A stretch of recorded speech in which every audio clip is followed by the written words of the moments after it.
वृक्ष हैं तो हम हैं। पाठ प्रवेश।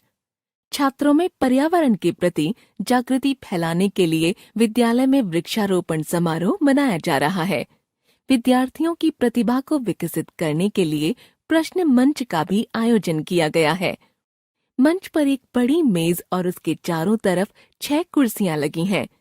मंच पर विद्यार्थी परिषद के 4 सदस्य पर्यावरण संरक्षिका डॉक्टर स्मिता जोशी उपस्थित हैं।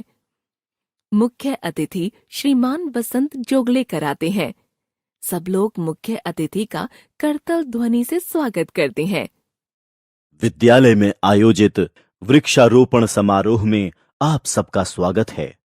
हमारे मुख्य अतिथि वन विभाग के वरिष्ठ अधिकारी श्री वसंत जोगलेकर हमारे बीच उपस्थित हैं।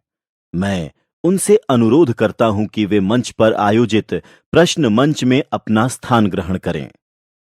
आज वृक्षारोपण समारोह के अवसर पर आयोजित प्रश्न मंच में आपका स्वागत है। आज प्रातः छात्र छात्राओं ने विद्यालय के प्रांगण में लगभग 200 वृक्ष लगाए।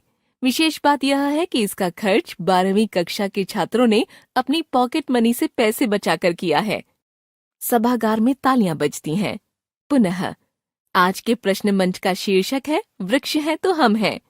बहुत रोचक और सटीक शीर्षक है।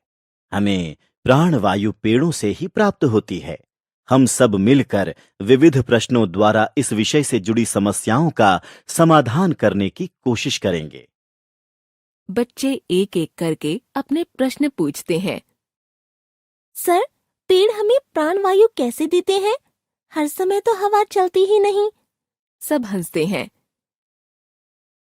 हवा ना भी चल रही हो तब भी पेड़ पौधे जलवायु और तापमान को संतुलित बनाए रखने में मदद करते हैं।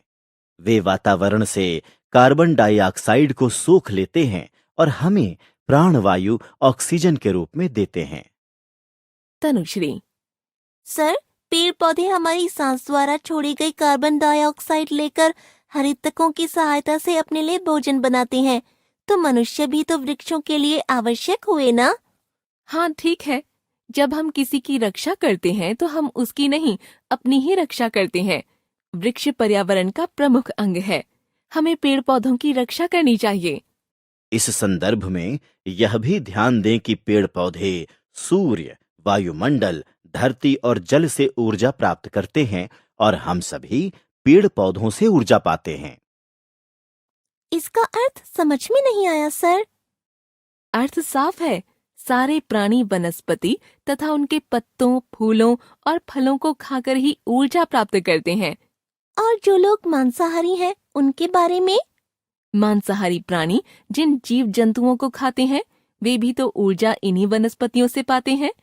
यानी प्रकृति की रक्षा से ही भूमि बचेगी। इसलिए अधिक से अधिक पेड़ लगाना हमारा लक्ष्य होना चाहिए। मैम, मैंने पढ़ा था कि भूमि कटाव को रोकने के लिए पेड़ लगाने चाहिए, पर पेड़ लगाने से भूमि कटाव कैसे रुकेगा? बहुत अच्छा प्रश्न है। तुमने तेज बारिश में पेड़ों की टहनियों को और कभी-कभी पेड़ों को टूटते देखा है? हाँ मैम, कभी-कभी तो पूरा का पूरा पेड़ ही टूटकर गिर जाता है। बिल्कुल सही। पेड़ों की जड़ें मिट्टी को जकड़ कर रखती हैं। तेज बारिश में खुद भले ही गिर जाएं, पर इससे भूमि की ऊपर वाली परत सुरक्षित बनी रहती है। और एक बात यह भी है कि पेड़ होंगे तो बारिश होगी और फसलें अच्छी होंगी। पानी की कमी नहीं होगी। पेड़ों से लाभ होने पर भी लोग पेड़ों को काटते क्यों हैं? स्वार्थ और धन के लालच में लोग पेड़ों को काटते हैं। वे पेड़ों को काटने से होने वाले नुकसान को अनदेखा कर रहे हैं। वे नहीं जानते कि इससे धरती का तापमान बढ़ जाएगा, वर्षा नहीं होगी और वर्षा के न होने से जीव जंतु मर जाएंगे, बीमारियां बढ़ेंगी। सर, बीमारियों का पेड़ों से क्या संबंध है? पेड़ पौधे हवा में से कार्बन डाइऑक्साइड ग्रहण कर हमारे लिए हवा को शुद्ध करने का काम करते हैं। पेड़ों के बिना ऑक्सीजन कहां से मिलेगी? ऑक्सीजन नहीं होगी तो लोग स्वस्थ कैसे रहेंगे?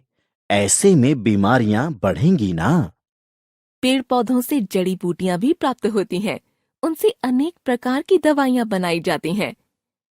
सर, मैम, आपका बहुत बहुत धन्यवाद। आपने हमें बहुत उपयोगी जानकारियां दी। आप लोगों के साथ बातचीत में काफी आनंद आया। आप सभी बहुत बुद्धिमान हैं और पर्यावरण संरक्षण के उत्तम पथ की ओर अग्रसर हैं। मेरा आपसे यही कहना है कि पेड़ हमारे मित्र हैं। हमें हर अच्छे अवसर पर पेड़ लगाने चाहिए। अपने जन्मदिन पर पेड़ लगाने का निश्चय करें। इससे आपको किसी भी बड़े उत्सव से कहीं अधिक संतुष्टि और खुशी मिलेगी। सब छात्र खड़े होकर गाते हैं। आओ मिलकर पेड़ लगाएं। बड़ा सरल है पेड़ लगाना, पर है कठिन इनको पन पाना। रक्षा के हित कस्में खाएं, प्राण प्रण से हम इसे निभाएं। आओ मिलकर पेड़ लगाएं।